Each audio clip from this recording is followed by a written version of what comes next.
বেগম নেত্রী বেগম খালেদা জিকে আপনি মাফ করে দিন। নেতৃবৃন্দ যারা ইন্তেকাল করেছে সকলের কবরকে আপনি রিয়াজুল জান্নাহ বানিয়ে রেখে ইয়া আল্লাহ আপনি ইয়া আল্লাহ আমান ভাইকে ভাইরাম মুরব্বীরা সদ্য বিএনপি অঙ্গ সহযোগী সংগঠনের নেতৃবৃন্দ, আসসালামু আলাইকুম। মহান স্বাধীনতার ঘোষক, বহুদলীয় গণতন্ত্রের প্রবক্তা শহীদ রাষ্ট্রপতি জিয়াউর রহমানের ৪৫তম শাহাদাত বার্ষিকী।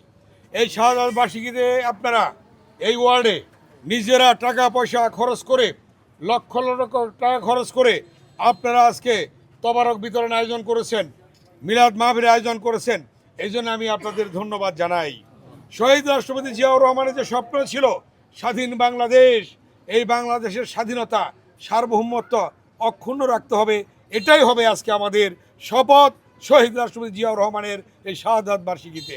আপনারা জানেন শহীদ রাষ্ট্রপতি জিয়াউর রহমানের যে স্বপ্নের বাংলাদেশ, বেগম খালেদা জিয়ার যে স্বপ্নের বাংলাদেশ, এই বাংলাদেশ আজকে প্রতিষ্ঠা করবে আমাদের মাননীয় প্রধানমন্ত্রী জনাব তারেক রহমান।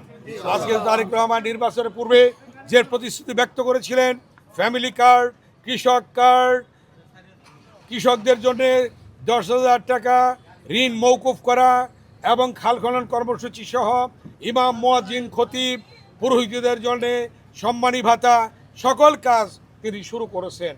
আপনারা দোয়া করবেন সকল কাজ করে আমরা যেন জনগণের সেবা করে আমরা বাংলাদেশকে সামনের দিকে এগিয়ে নিয়ে যেতে পারি।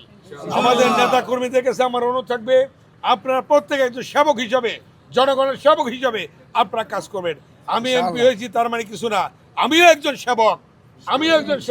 শহীদ রাষ্ট্রপতি জিয়াউর রহমান বলেছেন আমি একজন শ্রমিক, বেগম খালেদা জিয়া বলেছিলেন আমি একজন শ্রমিকের স্ত্রী হিসাবে গর্ববোধ করি, ঠিক কিনা বলেছিলেন বেগম খালেদা জিয়া। তারেক রহমান মে দিবসে ১ তারিখে বলেছিলেন যে আমি একজন শ্রমিক, আমরা সকলেই শ্রমিক হয়ে আমরা কাজ করব, জনগণের সেবা করব। এটাই আজকে শহীদ রাষ্ট্রপতি জিয়াউর রহমানের শাহাদাত বার্ষিকীতে আমাদের শপথ হোক। ধন্যবাদ সকলকে।